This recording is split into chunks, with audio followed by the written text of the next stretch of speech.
외딴 섬에 보낸 딸. 옛날 황해도 어느 마을에 가난한 선비가 살고 있었습니다. 이 선비는 얼굴도 잘생긴 데에다 글 공부도 많이 하여 나무랄 데가 없었지요. 다만 한 가지 흠이 있다면 집 안이 너무나도 가난한 것이었습니다. 가난한 선비는 어느 날부터인가 그 고을의 사또의 하나밖에 없는 딸을 사랑하게 되었습니다. 딸도 선비의 훤칠한 모습에 반해 선비를 사랑하게 되었지요. 두 사람은 밤마다 몰래 만나며 사랑을 속삭이다가 결혼을 약속하게 되었습니다. 이것을 눈치챈 사또는 딸을 불러다 놓고 크게 화를 내었습니다. 그자를 두 번 다시는 만나지 말거라. 아버지, 저는 그 사람을 사랑하고 있습니다. 결혼을 허락해 주세요. 당치도 않은 말을 하는 것이야. 그런 가난뱅이에게 절대로 너를 줄 수 없다. 사또는 노발대발했습니다. 아버님, 지금은 그 사람이 비록 가난하지만 훗날 분명히 큰 사람이 될 것입니다. 네가 지금 제정신인 것이냐? 그러나 선비와 사또의 딸은 남몰래 만나 사랑을 속삭였지요.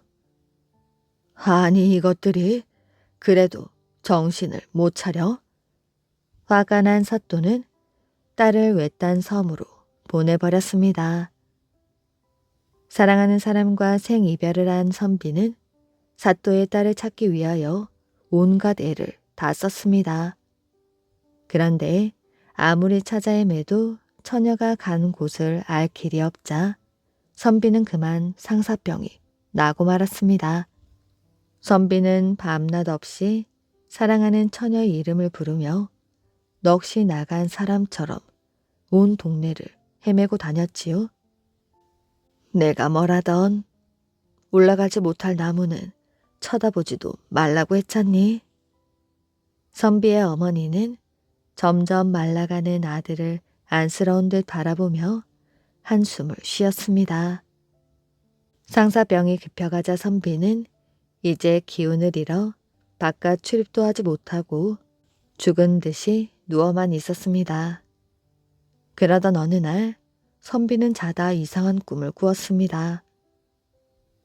눈부시게 새하얀 학이 흰 종이를 물고는 선비에게 사또의 딸이 있는 곳을 가르쳐 주겠다고 하는 것이었습니다. 학은 물고 온 종이를 떨어뜨리고는 어디론가 날아갔지요. 선비는 자리에서 벌떡 일어났습니다. 그와 동시에 꿈에서 깨어나고 말았지요. 이상한 꿈도 다 있구나. 내가 꿈에서 깨지만 않았어도 낭자가 있는 곳을 알아냈을 텐데. 선비는 넋을 놓고 앉아 있었습니다. 그러다 무심코 방 바닥을 내려다보았더니 방바닥에 흰 종이가 떨어져 있는 것이 아니겠어요? 꿈에 하얀하게 물고 왔던 바로 그 종이었습니다. 아니, 이럴 수가. 선비는 얼른 그 종이를 주워서 펴보았습니다. 그랬더니 그 종이에는 처녀가 있는 외딴 섬으로 가는 길이 그려져 있었지요. 선비는 벌떡 일어나 종이에 그려진 대로 배를 타고 그곳까지 가게 되었습니다. 한편 외딴 섬에 갇힌 사또의 딸은 선비를 기다리며 날마다 바닷가에 나가 서성이며 있었지요. 그러던 어느 날 나룻배 한 척이 가물가물 나타나는 것이었습니다. 이상하다. 아무도 올 사람이 없는데. 처녀는 눈이 빠지게 배를 바라보았습니다. 나뭇잎 같은 작은 배는 거친 파도를 타고 가까이 다가오고 있었지요. 배에 타고 있는 사람을 보니 그것은 꿈에도 그리던 사랑하는 선비의 모습이었습니다. 처녀는 바위에서 내려와 해변으로 달려갔지요. 선비님. 선비도 처녀를 알아보고 소리쳤습니다. 낭자. 두 사람은 달려가 서로를 얼싸 안았지요. 이렇게 해서 두 사람은 외딴 섬에서 단란하게 살았습니다. 사람들은 하얀 학이 알려준 섬이라고 해서 이 섬을 백학도라 불렀다고 합니다. 오늘날에는 백학도라는 이름이 바뀌어서 백령도라 불리고 있다고 합니다. 연산군의 아들이 머문 곳 1506년 중종 반정이 일어나고 연산군이 왕위에 쫓겨나게 되었습니다. 왕위에서 쫓겨난 연산군은 강화도로 유배되었다가 병을 얻어 그해 11월에 죽었지요. 그의 자식들은 역시 사사되었거나 강원도 정선으로 유배되게 되었습니다. 연산군의 큰아들 폐세자인 이왕은 10살의 나이로 유배길에 올랐지요. 어린 형제들과 함께 배를 타고 평창의 가리왕산을 넘었습니다. 몇 날 며칠 배를 타고 험한 산을 넘는 일은 어른들도 힘든 여정이었지요. 가리왕산은 특히 어린 아들들이 넘어가기 매우 힘든 곳이었습니다. 이왕은 산을 넘으며 절망하였지요. 살아서 넘어가기는 어렵겠구나. 이왕 일행은 그렇게 산길을 거쳐 유배지인 정선에 이르게 되었습니다. 이왕 일행은 정선에서 살게 되었는데 마을 사람들은 그 집을 취적옥이라 불렀습니다. 이왕 일행이 유배를 왔다는 소문은 빠르게 퍼지게 되었습니다. 이 마을에 사는 김팔발이라는 사람도 이왕 일행이 유배를 와 처참하게 살고 있다는 소식을 들었지요. 그는 힘이 세고 글을 읽고 쓸 줄도 알았습니다. 하루는 김팔발이 마을 사람들에게 말했습니다. 다들 아시겠지만 연산 임금의 자식들이 와 있지 않습니까? 물론 벌을 받으러 온 사람들이기는 하지만 그래도 어찌 어린 왕세자들이 저토록 고생하며 살고 있는데 모른 채 한단 말입니까? 한 젊은이가 말했습니다. 연산군의 폭정 때문에 나라가 이 지경이 되었는데 무슨 소리를 하는 것이오? 맞아요. 그들은 호의호식하며 살았을 텐데 무슨 걱정이오? 그러나 김팔발은 물러나지 않았습니다. 아무리 그래도 연약한 노인과 어린 아이들이 아니오. 죄를 따지기 전에 같은 사람인데 어찌 굶주리고 있는 그들을 모른 척 할 수 있단 말이오. 그의 말에 여인들이 그들을 보살펴야 한다고 말했습니다. 우리도 자식을 키우는 어미인데 어린 것들을 모른 채 할 수는 없습니다. 마을 사람들 역시 김팔발처럼 순박하여 연산군의 지난 폭정에 대한 감정을 갖기보다는 취저국 사람들에 대한 연민이 더욱 컸습니다. 하지만 그들을 돕는다는 것은 죽음을 각오해야 하는 일이기도 하였지요. 그러나 김팔발은 이미 취저국 사람들에게 충성을 맹세한 터였습니다. 마을 사람들까지 자신의 말을 따르자 그는 점점 우쭐해져서는 새로운 계획을 품었지요. 우리가 폐쇄자와 노마마를 옹립합시다. 틀림없이 우리와 뜻을 함께할 사람들이 있을 것이오. 내가 그들과 연통하여 군세를 확장한 뒤 노마마를 모시고 한양으로 진군할 생각입니다. 사람들은 두려웠습니다. 그러나 김팔발 말대로 일이 잘 된다면 1등 공신이 될 수도 있었습니다. 마을 사람들 몇몇은 김팔발의 수장으로 새로운 임금을 옹립하자는 모사에 가담하게 되었지요. 그런데 고을 수량인 정광보가 문제였습니다. 그는 까다롭기로 유명한 사람이었지요. 정선 사람들의 동향을 살피던 그는 긴팔발이 역적 모의를 하고 있다는 사실을 알아내게 되었습니다. 정강부는 반역을 도모한 긴팔발과 가담자들을 잡아오라 명하였지요. 그러나 긴팔발은 가족들과 이미 도망친 뒤였고 나머지 가담자들만 추포되어 한양으로 압송되게 되었습니다. 조정에서도 이 사실을 알게 되었습니다. 영모에 연루된 사람들 또한 목이 달아났지요. 도망친 긴팔발에게는 천냥의 현상금까지 걸렸습니다. 긴팔발은 오래지 않아 추포꾼들에게 붙잡히고 말았지요. 조용하던 마을은 순식간에 쑥대밭이 되고 말았습니다. 영모에 가담한 자들의 목이 마을 한 가운데 걸리면서 사람들은 공포에 떨게 되었지요. 긴팔발의 주도로 이루어진 영모의 가장 큰 피해자는 연산군의 아들들이었습니다. 연산군의 네 아들은 취저국에서 짧은 일생을 마치게 되었지요. 반정이 일어난 지 불과 23일 만의 일이었습니다. 바벨 언덕에 사는 용. 옛날 폴란드 바벨 언덕에 엄청나게 무서운 용이 살고 있었습니다. 용은 하늘이 무너질 듯 요란한 소리를 내며 마을로 내려와 무엇이든 닥치는 대로 먹어 치웠지요. 사람들도 가리지 않고 먹었습니다. 이대로는 얼마 못 가 모두 죽고 말겠습니다. 용의 횡포가 그칠 줄 모르자 사람들은 왕을 찾아가 하소연을 했습니다. 왕도 더 이상 두고 볼 수만은 없던 참이었지요. 가장 용맹스런 병사들을 모으거라. 우리도 함께 싸우겠습니다. 마을 사람들은 병사들과 함께 단단히 무장을 하고 용이 사는 동굴로 찾아가게 되었습니다. 용은 마을에서 잡아온 가축들을 개걸스레 먹고 있었지요.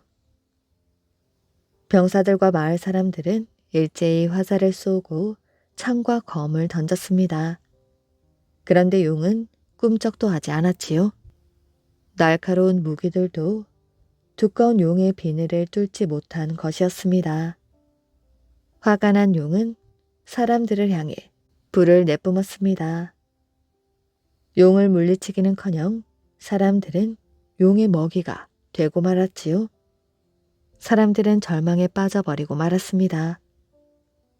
이대로 용의 먹이가 되어야 한다니. 그때 마을의 양치기 크라크에게 좋은 생각이 떠올랐지요. 용을 없앨 수 있는 좋은 방법이 생각났습니다.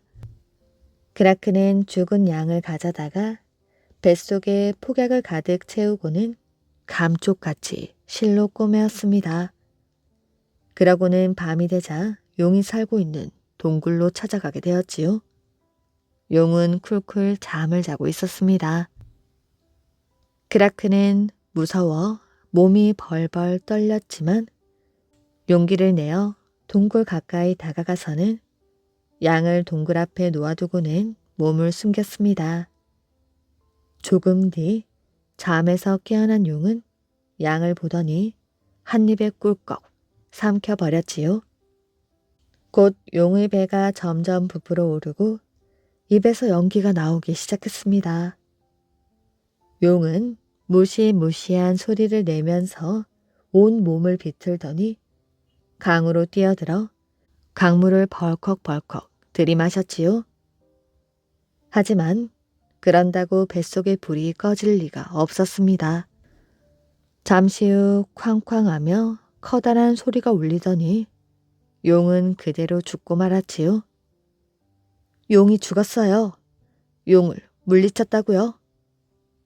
크라크는 마을 사람들에게 기쁜 소식을 전했습니다. 마을 사람들은 너도나도 바벨 언덕으로 뛰어갔지요. 가서 보니 정말로 무시무시한 용이 배가 뚫린 채로 죽어있는 것이었습니다.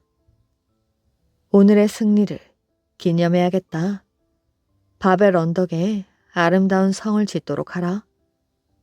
왕은 바벨 언덕에 성을 짓고 용을 물리친 크라크의 공을 높이 기려 그 지역을 크라쿠프로 부르도록 했습니다. 지금도 폴란드의 크라쿠프에는 아름다운 바벨 성과 무시무시한 용이 살았다는 전설 속의 동굴이 남아있다고 합니다. 6월 샘. 옛날 어느 해 여름 푹푹 찌는 듯한 무더위가 계속되는 데다가 가뭄까지 들어 마실 물조차 없었습니다. 강도 바닥을 드러낸 지 오래이고 곡식이며 풀들도 말라 죽어갔지요. 사람들은 말라버린 우물가에 서서 애타게 물을 기다리고 있었습니다. 하늘도 무심하시지. 물 한 방울도 안 주시면 우리는 어찌 살란 말입니까? 사람들은 하늘을 보며 하늘을 원망했습니다. 그러다가도 행여나 물이 나올까 해서 바닥이 드러나 있는 우물 안을 자꾸만 기웃기웃 거렸지요. 사람들의 얼굴은 엉망이었고 물을 마시지 못해 입안이 바짝바짝 다 들어갔습니다. 제발 물 좀 내려주십시오. 6월 한 달만이라도 좋으니 제발 부탁드립니다. 마을 사람들은 한 마음으로 물을 내려달라고 빌었습니다. 그러던 어느 날 갑자기 우물에서 물이 콸콸 솟아오르는 것이었지요.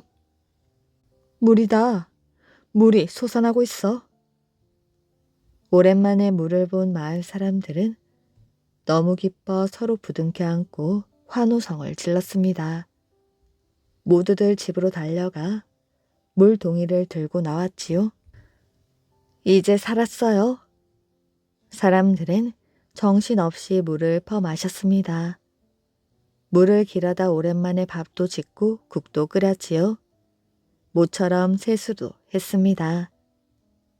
마을 사람들은 그제야 물의 고마움을 알게 되었습니다. 그런데 7월 초하루가 되자 갑자기 우물물이 또다시 말라버리는 것이었습니다. 그 뒤부터 해마다 6월 초하루가 되면 샘이 솟았다가 6월 말이 되면 어김없이 물이 말라 사람들은 이 우물을 6월샘이라 부르게 되었다고 합니다. 억울하게 죽은 남편. 옛날 어떤 장사꾼이 장사를 하러 길을 떠났습니다. 장사꾼은 굴비를 사려고 엽전 만냥을 노끈에 꿰어 허리에 질끈 맸습니다.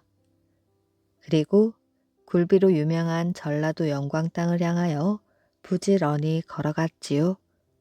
그런데 어느 산길을 갈 때 갑자기 똥이 마려웠습니다. 장사꾼은 걸음을 멈추고 주위를 둘러보았지요. 길 아래쪽에는 콩밭이 있고 위쪽에는 풀밭이 있었습니다. 장사꾼은 허리에 맨 엽전 만냥을 길바닥에 풀어 놓았지요. 그리고 풀밭으로 가서 똥을 누려고 바지를 내렸습니다. 그런데 그때 산 쪽에서 쥐 한 마리가 내려왔습니다. 쥐는 엽전 꾸러미에 다가가더니 입으로 툭툭 건드리는 것이 아니겠어요? 먹을 것도 아닌데 왜 저러는 것이야? 장사꾼은 똥을 누며 쥐를 계속 지켜보았지요. 쥐는 엽전 꾸러미를 건드리다가 산 쪽으로 올라갔습니다. 그러더니 다른 쥐 한 마리를 데리고 나타났지요. 두 마리 쥐는 엽전 꾸러미로 다가갔습니다. 그러고는 엽전 꾸러미를 입에 물더니 쏜살같이 달아나는 것이었지요. 아이고, 내 돈. 장사꾼은 깜짝 놀랐습니다. 그래서 똥을 누다 말고 쥐들을 쫓아가 보았지요. 이놈들 개 섞어라. 장사꾼은 고래고래 소리를 질렀습니다. 그러나 쥐들은 뒤 한번 돌아보지 않고 산 쪽으로 올라갔지요. 무거운 엽전 꾸러미를 입에 물었는데도 아주 빨랐습니다. 쥐들이 달려간 곳은 어느 무덤가였지요. 쥐들은 무덤에 뚫려 있는 구멍으로 엽전 꾸러미를 물고 들어갔습니다. 장사꾼은 그 모습을 보고 눈이 튀어나올 뻔하였지요. 아이고, 내 돈. 내 돈이 무덤 속으로 사라졌네. 이를 어쩌지? 엽전 꾸러미를 찾으려면 무덤을 파내야 합니다. 하지만 남의 무덤을 함부로 파낼 수는 없었지요. 이제 어쩌지? 곰곰이 생각해 보니 무덤을 파내려면 먼저 누구네 무덤인지 알아야 할 것 같았습니다. 이 근처에 있는 마을을 찾아가 보면 누구네 무덤인지 알 수 있겠지. 장사꾼은 마을로 내려갔습니다. 조금 걷다 보니 주막이 나왔지요. 장사꾼은 잘 되었다 싶어 얼른 주막으로 들어가 보았습니다. 여기 술 한 동이 주시구려. 장사꾼은 술로 사는 속을 달래며 주막 주모에게 무덤에 대해 물어볼 참이었습니다. 장사꾼은 잔이 넘치게 술을 따랐지요. 그러고는 술 잔을 들어 입에 가져갔습니다. 그때 어디선가 고양이 한 마리가 나타나 장사꾼에게 달려들었지요. 이놈의 고양이가? 놀란 장사꾼은 고양이를 밀어내다가 술잔을 바닥에 떨어뜨리고 말았습니다. 장사꾼은 화가 머리끝까지 났지요. 쥐 때문에 돈을 잃어버렸는데 고양이까지 나타나 술을 못 마시게 하니 당연한 일이었습니다. 그때 마침 상 위에는 칼이 놓여 있었지요. 눈이 뒤집힌 장사꾼은 그 칼을 집어들어 달아나는 고양이를 향해 힘껏 던졌습니다. 고양이가 달아난 곳은 방 문이 열려있던 어느 방이었지요. 칼을 던지자마자 그 방에서 비명 소리가 터져 나왔습니다. 사람이 칼에 맞은 모양이었지요. 장사꾼은 가슴이 철렁 내려앉았습니다. 그 방에 사람이 있는 줄 모르고 얼떨결에 저지른 일이었지요. 방 안에서 통곡 소리가 들려왔습니다. 아이고, 영감. 그러더니 주막 주모인 할멈이 방에서 나왔지요. 할멈은 장사꾼에게 호통을 쳤습니다. 우리 영감을 죽이다니. 당신은 우리와 무슨 원수를 졌기에 칼을 던진 것이오. 그게 아니라 고양이가 덤벼들어 화가 나 칼을. 장사꾼은 진땀을 흘리며 변명을 늘어놓았습니다. 그러나 사람을 죽였는데 그 변명이 통할 리가 없었지요. 장사꾼은 감옥에 갇혔습니다. 다음 날 골 원님이 물었지요. 왜 칼을 던져 사람을 죽였느냐? 그게 엽전 만냥으로 굴비 장사를 하려고 길을 떠났는데 갑자기 똥이 마려워. 장사꾼은 원님에게 그동안 있었던 일을 숨김없이 털어놓았습니다. 그러자 원님은 장사꾼을 꾸짖었지요. 이놈이 사람을 죽여놓고도 말도 안 되는 소리를 하는구나. 뭐 쥐가 엽전 꾸러미를 무덤 속에 감췄다고. 세상에 그런 일이 어디 있느냐? 원님, 제 말이 믿어지지 않는다면 무덤을 파보십시오. 만일 무덤을 파서 엽전 꾸러미가 없으면 당장 네 목을 벨 것이다. 원님은 포졸들에게 삽과 괭이를 챙기게 하여 무덤으로 갔습니다. 장사꾼은 무덤을 가리키며 말하였지요. 바로 이 무덤입니다. 여기 구멍이 보이시지요? 쥐들이 엽전 꾸러미를 물고 이 구멍으로 들어갔습니다. 알겠다. 여봐라, 무덤을 파거라. 원님의 명에 따라 포졸들이 무덤을 팠습니다. 그러자 남자 시체가 나왔지요. 그런데 이상하게도 시체는 전혀 썩지 않았습니다. 마치 살아있는 사람처럼 자는 듯 누워 있었지요. 엽전 꾸러미는 시체의 배 위에 올려져 있었습니다. 장사꾼이 말하였지요. 제 말이 사실이지요. 저 엽전 꾸러미가 제가 잃어버린 돈 만냥입니다. 원님은 엽전을 꺼내어 일일이 세어 보았습니다. 틀림없는 만냥이었지요. 원님은 무덤 앞에서 생각에 잠겼습니다. 저 장사꾼이 겪은 일은 모두 사실인 것 같은데 왜 이런 일이 벌어졌을까? 꼭 무덤 주인과 무슨 관련이 있는 게 아닐까? 원님은 무덤 주인이 누구인지 알아보았습니다.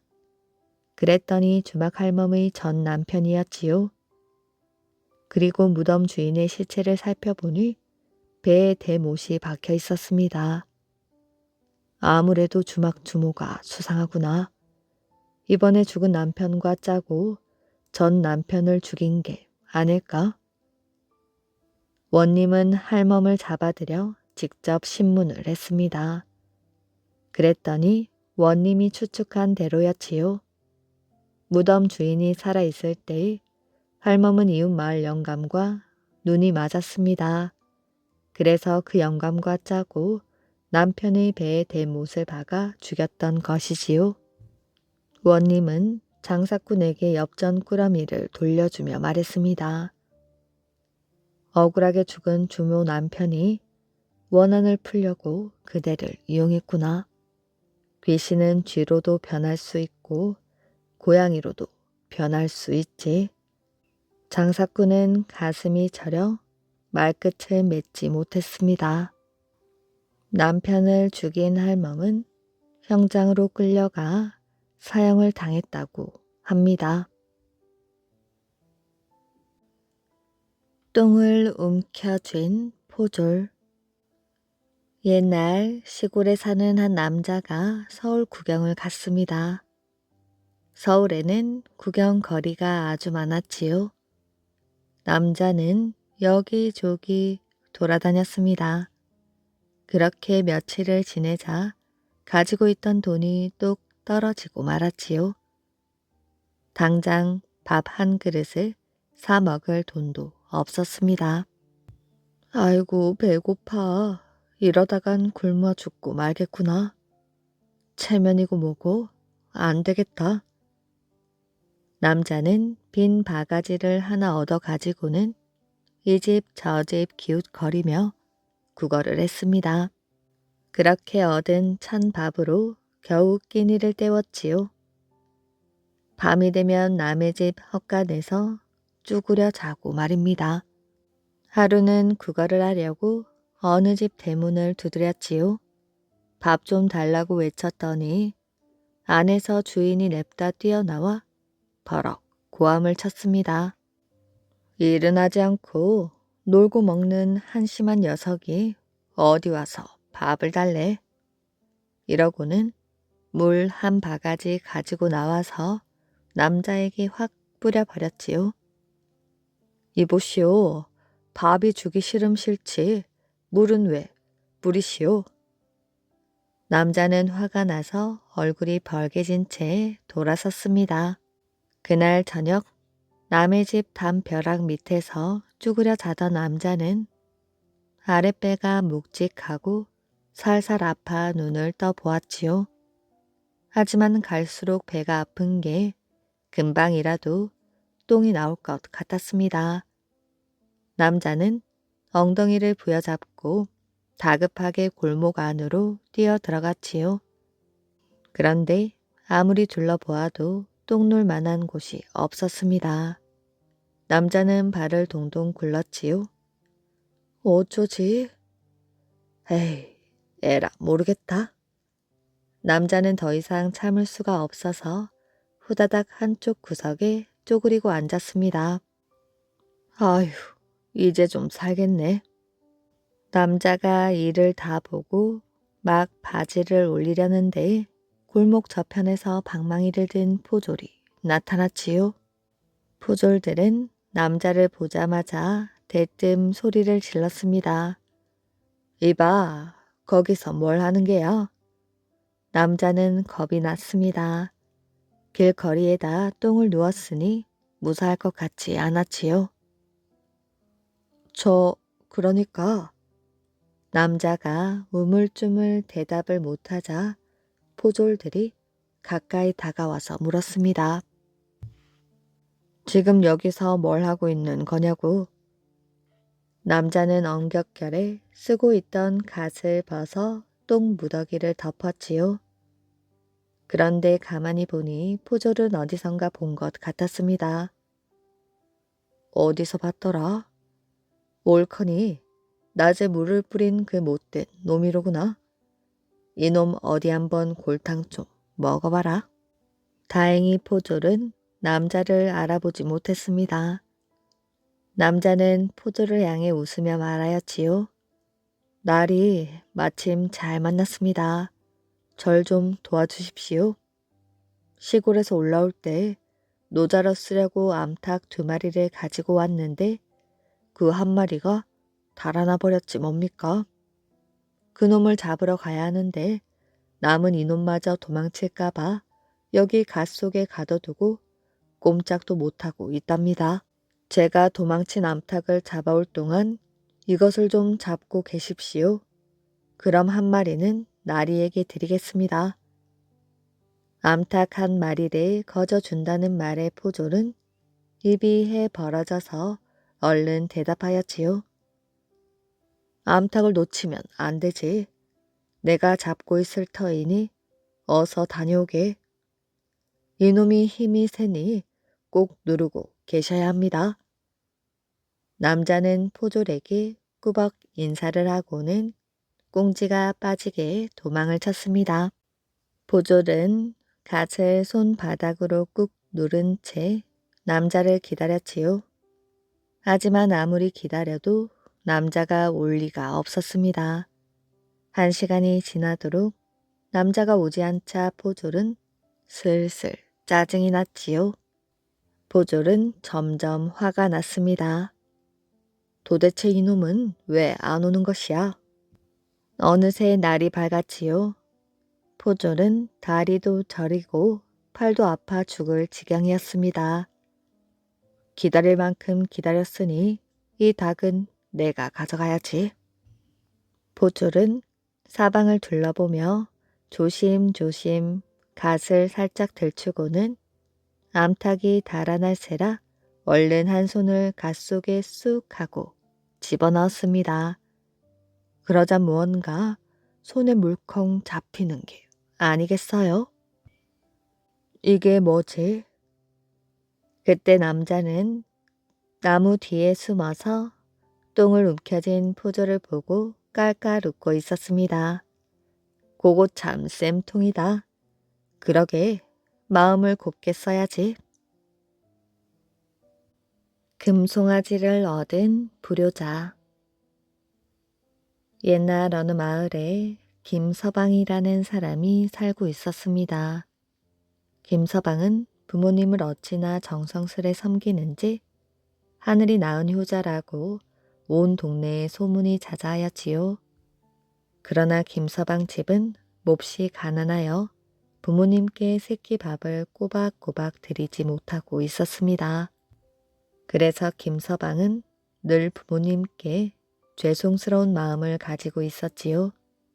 그러던 어느 날 김서방에게는 큰 걱정거리가 하나 있었습니다. 건강하던 아버지가 갑자기 병이 들어 몸져 누워버린 것입니다. 김서방은 눈앞이 깜깜해졌습니다. 나오는 것은 오로지 한숨뿐이었지요. 정말 큰일이로구나. 약 한 첩 지어드릴 돈이 없으니 할 수 없어. 약수라도 떠다 드려야겠다. 김서방은 약수터에서 약수를 떠와서 아버지에게 약 대신 드렸습니다. 그러고는 산신령에게 간절히 기도하였지요. 산신령님, 아버지께서 많이 편찮으십니다. 하루빨리 병이 낫도록 도와주십시오.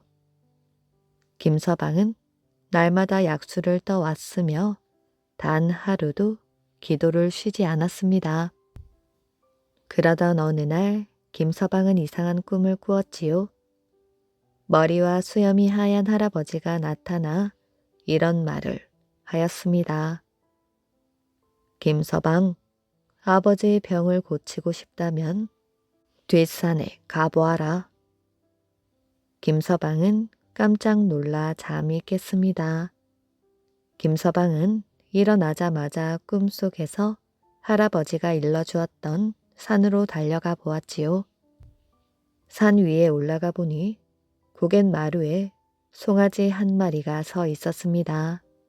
번쩍번쩍 빛나는 금 송아지였지요. 김서방은 금 송아지를 시장에 내다 팔아서 그 돈으로 좋은 약을 사 아버지께 드렸더니 아버지의 병이 금방 나았습니다. 또한 김서방은 금송아지를 판 돈으로 부자가 되어 새 집을 짓고 떵떵거리며 살 수 있었지요. 그런 김서방의 소문이 온 고을 사람들에게 알려지게 되었습니다. 고을 사람들은 김서방의 효심에 하늘도 감동하여 이런 큰 복을 내린 거라며 침이 마르도록 김서방을 칭찬하였지요. 한편 건넌 마을에서는 박서방이란 사람이 살고 있었습니다.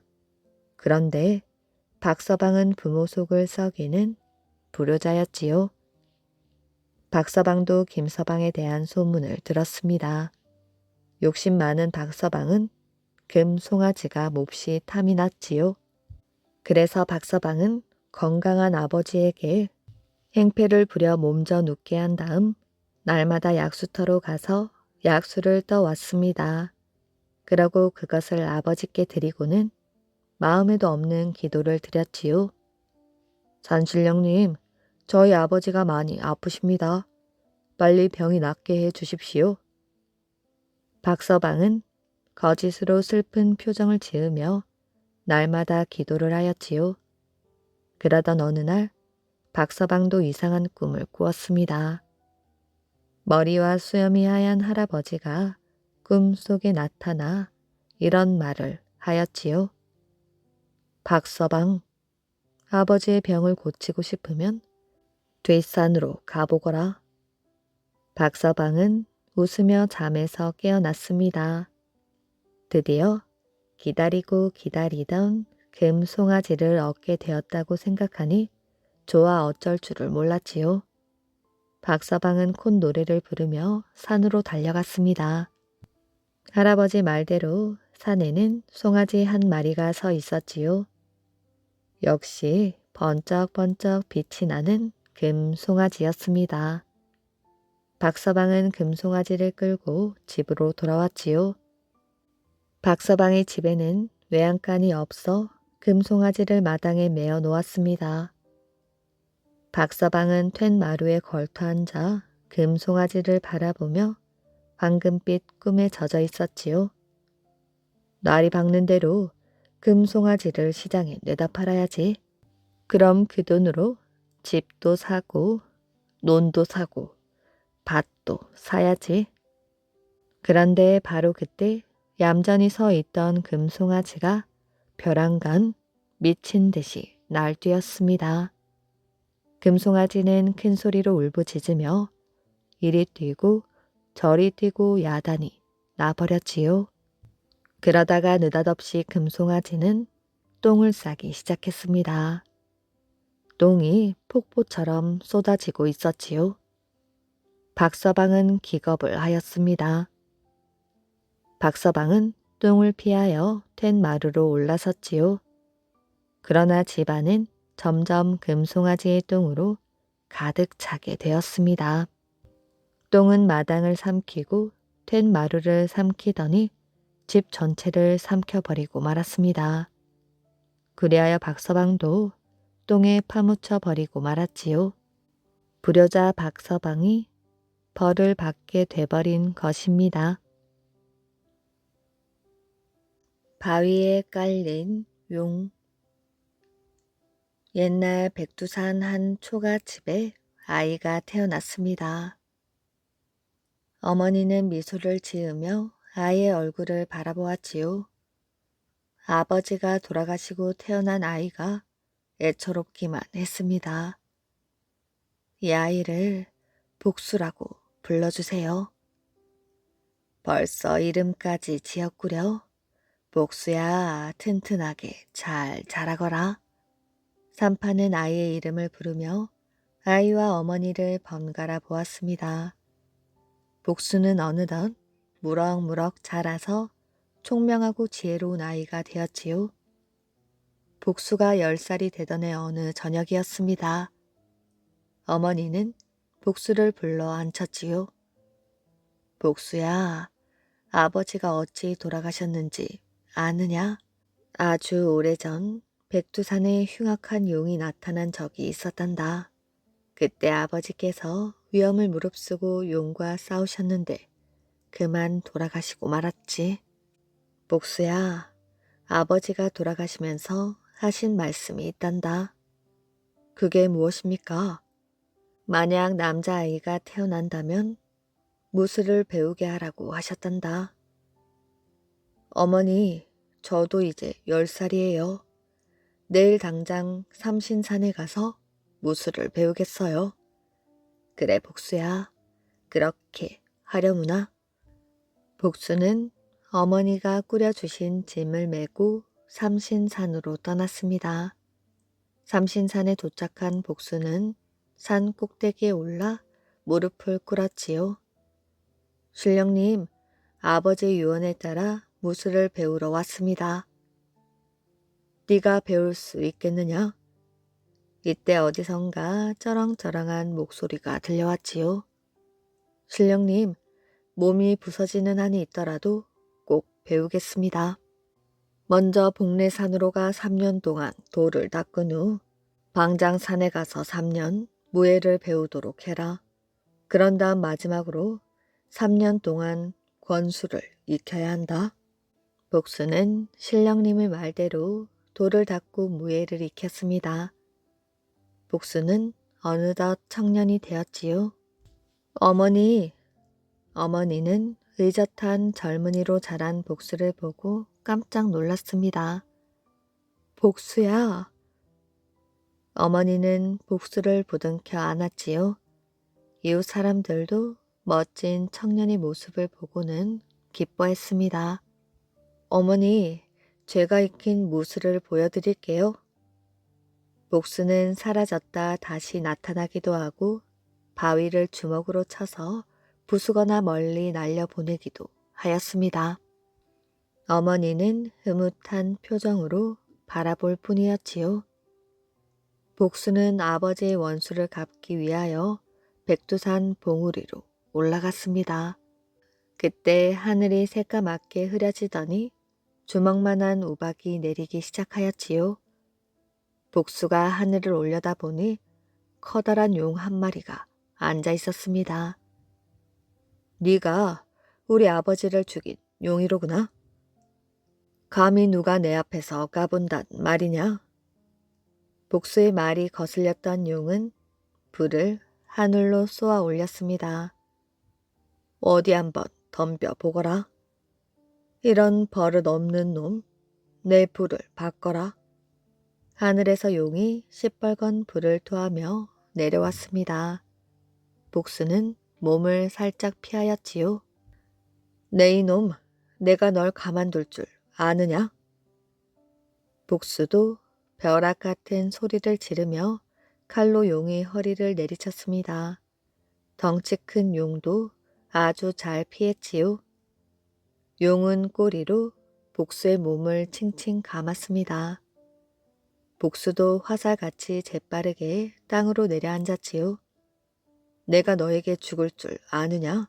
우리 아버지의 원수 가만두지 않겠다. 복수의 말에 화가 난 용은 머리를 꼿꼿하게 세우며 달려들었지요. 복수도 몸을 날려 무지개를 잡아타고 하늘 높이 솟아올랐습니다.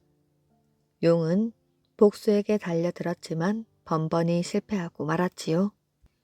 용은 도망가는 복수를 향하여 시뻘건 입을 쫙 벌리고 덤벼들었습니다. 용이 복수를 삼키려는 아슬아슬한 순간이었지요. 복수는 번개처럼 몸을 날려 용의 목을 꽉 거머 쥐었습니다. 숨이 막힌 용은 복수의 손에서 빠져나가려고 버둥거렸습니다. 복수는 왼손으로 용의 꼬리를 꼭 쥐었지요. 용은 잡혀온 물고기처럼 꼼짝도 못했습니다. 복수는 용을 머리 위로 쳐들어 절벽 밑으로 힘껏 내리쳤습니다. 용이 벼랑에 부딪히는 바람에 벼랑이 두 쪽으로 갈라졌습니다. 복수는 바위를 쑥 뽑아서 용의 머리를 눌렀지요. 용이 천년만년 시달림을 받으며 뉘우치라고 바위 밑에 깔아놓은 것입니다. 그 바위가 바로 지금의 소천지 서쪽에 우뚝 솟아있는 바위였습니다. 복수는 바위를 뽑아낸 자리에 물을 채웠지요. 그것이 오늘의 소천지가 되었습니다. 소천지에는 들어오는 물줄기만 있고 나가는 물줄기는 없습니다. 하지만 바위 밑에 깔린 용이 물을 마시기 때문에 물은 언제나 불지도 줄지도 않는다고 합니다. 금강산에서 만난 사나이. 옛날 어느 마을에 이씨성을 가진 젊은이가 있었습니다. 글이나 재주가 뛰어났지만 서자라는 이유로 뜻을 펴지 못하였지요. 이렇게 사느니 차라리 산 좋고 물 좋은 금강산에 가서 살아야겠다. 이서방은 대지팡이를 짚고 금강산 입구에 이르렀습니다. 산으로 들어가니 단풍나무가 타오르고 벚나무, 가래나무도 누렇게 물들어 있었지요. 이서방은 숨을 크게 내쉬었습니다. 머루 달의 향도 가득하네. 이서방은 달의 하나를 따서 입으로 가져가 보았지요. 그때 마침 나무 위에서 고운 새가 깃을 다듬으며 노래를 하고 있었습니다. 발 아래에는 다람쥐와 고슴도치가 지나가고 있었지요. 사람을 보고도 피하지 않는구나. 이서방의 귀에 물소리가 들렸습니다. 물소리를 따라 개울가로 가보았지요. 정말 맑고 깨끗한 물이로구나. 물을 한 모금 마시고 일어서는데 시가 적힌 바위가 눈에 띄었습니다. 이건 누가 지은 시지? 시가 적힌 바위에서 눈을 떼지 못하였지요. 누군가 어지러운 나라 형편을 생각하며 울었던 모양이구나. 이 근처에 사람이 사나? 이서방은 고개를 돌려 살펴보았습니다. 그때 맞은편에서 할아버지가 걸어오고 있었지요. 저기 이 산 어디에 도수를 하는 사람은 없습니까? 이서방은 할아버지에게 물었습니다. 잘은 모르지만 며칠 전 영랑봉 쪽으로 산삼을 캐러 갔다가 절에 가보니 스님은 없고 신발 두 짝만 문 앞에 놓여 있더군요. 할아버지, 그곳이 어딘지 알려주시겠어요? 그곳은 험한 곳이라 혼자서는 갈 수 없다오. 차라리 강을 따라 올라가서 대장사에 가보시오. 말을 마친 할아버지는 빠른 걸음으로 사라졌습니다. 할아버지와 헤어져 산을 얼마쯤 오르니 뜻밖에도 큰 절이 나타났지요. 이서방은 커다란 절 이곳저곳을 둘러보았습니다. 기역자로 생긴 집 안에는 방이 53개나 있었지요. 이서방은 금강산 바위에 새겨진 큰 부처도 보았습니다. 앉은 키가 저렇게 큰 걸 어떤 석공이 만든 걸까? 조금 더 오르니 사선교라는 돌로 된 다리가 있었지요. 이때 비로봉 쪽에서 낡고 해진 옷을 입은 사나이가 걸어오고 있었습니다. 머리는 길게 어깨를 덮었고 손에는 나무로 만든 칼을 들고 있었지요. 어디까지 가는 길이오? 말을 걸어오는 것을 보니 이상한 사람 같지는 않았습니다. 아, 이 산에서 도수를 하는 분을 찾고 있습니다. 혹 그런 분을 아십니까? 글쎄요. 나는 그런 사람은 아니지만 이곳을 사랑하는 사람이요. 그 사람은 성큼성큼 걸어가 바윗돌에 걸터 앉았습니다. 해는 뉘엿뉘엿 저물어서 절이라도 찾아가야 할 시간이었습니다. 그럼 친구는 금강산 신선을 찾아왔소? 아니요, 그런 것은 아닙니다. 그럼 그림 같은 금강산을 시로 읊으려고 오셨소이까? 사실은 그런 것도 아닙니다.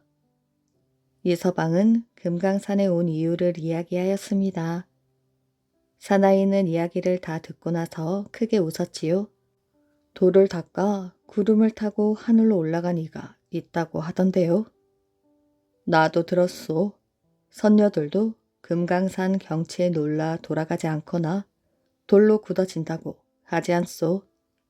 그런데 돌을 닦아 하늘로 올라가다니 나라의 백성을 구하고 외적의 침입을 막는 길도 있을 텐데 말이오.